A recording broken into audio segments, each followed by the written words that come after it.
हमरो फूटल रे छोटकी नदी बलमुआ नइखे बुझत रे छोटकी नदी बलमुआ नइखे बुझत रे छोटकी नदी।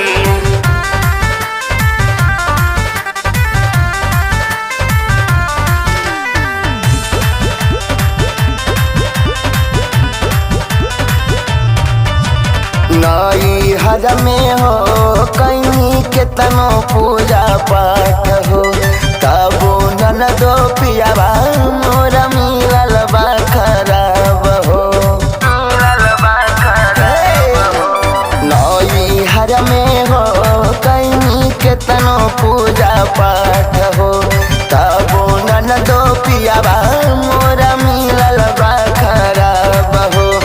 आवे नाही लगावा करेला अपन मरजी करमवा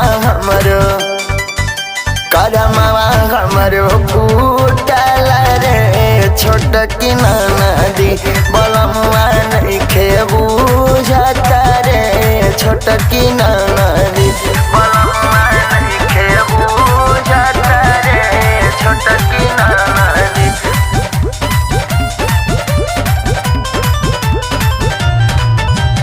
कवना जन्म के ननद भइल रहे भूल हो आकाश निषाद संग हो गइल सगुन हो।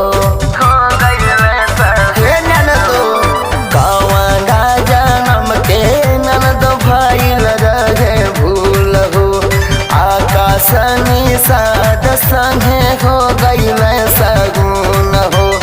खत्म नाही करेला उदेहा के नाराजी करमवा हमरो फूटल रे छोटकी नदी बलमुआ नइखे बुझत रे छोटकी नदी।